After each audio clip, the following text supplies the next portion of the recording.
what everyone said asked me this question before is how would you do today compared to when I was playing? No, because I'm not playing there.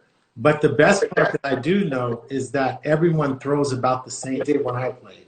You could get a guy who's going to throw 80 miles an hour, 86, and you got a guy that's going to come in and maybe throw 92, 94. Then you got you got your relievers going to come out and throw 100 to 98. So you had to adapt a lot Yeah. of different speeds of at bats to in today's, I really wouldn't have to adapt to. You bring a guy that throws 97, the next guy throws 97, the next guy throws 97. And the only hard part I think would be is that if I missed him the first at bat, I may not see him the second at bat because they take pitchers out too quick. Yeah. I think what's hard in today is that you don't really get to face a guy that long to figure it out a little bit, and you may have to wait longer. So I think it's a little bit more difficult because I got to face Smoltz for 8 innings or 7 innings or whatever, and so I could make adjustments. He can make adjustments. We could play a cat and mouse game, and today, fourth inning, that guy could be gone, right? But I don't know. I don't know who I'd like to face. Kershaw maybe a little bit because I like to face lefties only just because I'm a left-handed hitter, and being a left-handed hitter, I want to go against the best lefty. I want to go against the hardest lefty. That's my thing. A right-hander would never bother me. I don't care who he is. He can. I don't care what he does. The right-hander's never going to bother me. But the lefties is like I say. I like to work on my weak spots, and lefty has always been a challenge with left-handed hitters. And so, like I said, during my whole career, all my BP was off a lefty, most of it. That's all I wanted to face because that, and then I'd hit a right-hander here and there just to get whatever, but a lefty wasn't my good, so it would probably be a lefty, the best lefty. I'd like to face Kershaw because he's got that big, slow curveball, which can be very challenging to left-handed hitters. He would probably get burned if he keeps that fastball up on me a little bit because I'm going to snatch that one. But, Bumgarner, when he first came to the Giants, I was like, okay, I like that challenge.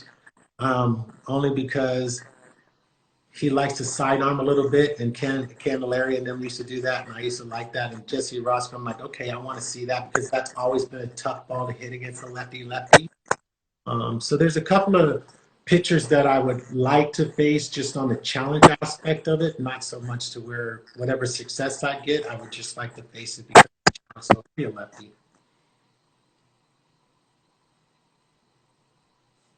No, that's really cool. Yeah. I know you said the high fastball. Have you? I mean, obviously you've seen Josh Hader. I mean, what are your thoughts on his fastball? And have you faced any pitchers from your era where they had like a high spin rate type of fastball where, you just played up? It played way faster than what the scoreboard said. Well, the one thing is, I mean, we had guys that threw 100 miles an hour too. We had guys threw 104 miles an hour. I mean, there's guys in my generation that threw that hard. But the thing is that you always got to remember, there's a catcher that sits behind me, right? Mm-hmm. And this is my dad always tells me. If you have a glove in your hand and that pitcher's standing there 60 feet 6 inches and he threw as hard as you want, you're just going to put your hand up and throw it right back to him. That's why there's a catcher back here, right? All you did was change the object. The object just changed from a glove to a bat, Wow. right? He generates that power, right? Catch him. And I'll catch him. And that's what's going to go further. Because it's physics, right? We don't really need computers to tell me what it does. If a guy's throwing 69 miles an hour, I know logistically, if I square the ball up technically to barrel it up nice, not to try to overswing it. So I kind of give my younger guys this generals. If you have a pitching wedge in your hand, you take this nice easy swing because you know the ball's just going to go boom. But then when you get a driver in your hand, you want to get back and get all popped up, and then you break down, right? But it's supposed to be somewhat the same swing, right? All the way through smooth. And so he generates the power. So 69 miles an hour, I'm like, boom.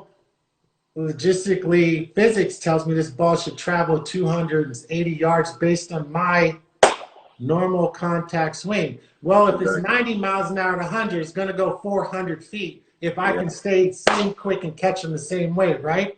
But what happens is is that I always thought the slower guys were always harder to hit than the faster guys because they generate the power. And I don't have to really move that much. I just got to think quick and move my hand. Right. The guys that are finesse pitchers are really difficult because mechanically I got to be right.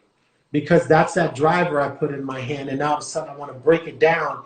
And he wins that battle a lot. So to me, hitting in baseball is kind of reversed, right? You got to take a step back to move forward. And a lot of guys want to, they get into bad slumps and they want to try to get out of it. Like, I'll tell you a story. I was like Ozuna when I was coaching with the Marlins and stuff, and Ozuna was going through his little moments of hitting and stuff. And he calls me Poppy. He said, Poppy, what do I need to do? Not getting any hits. I said, I see that.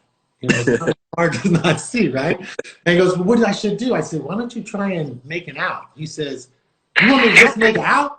I said, well, you're trying to get a hit, it ain't working, so you might as well just try and make it out and you might get a hit. Reverse it, right? You know, look, trying to make some fun out of it because maybe you're chasing, come backwards a little bit and try and make contact, son, and not chase these 0 for 10s or 0 for 11s. You know, this is the experience I have now and the knowledge I'm trying to give you. And right now, you only see the 0 for 10. And that 0 for 10 is stressing you out. So now it's going to be 0 for 11, 0 for 12, and, on and on and on. So why don't you just try and hit a hard ball to somebody and hope they catch it? Maybe they may not catch it, and you might get a hit. So why don't you just try that, and we can move on. So it's kind of fun. Okay, that's I agree. Yeah. Couple more questions. I know I've been keeping you for a while, but this is it's on you guys. It's MLB show. Okay. Besides yourself, who was the best player in your era, in your opinion?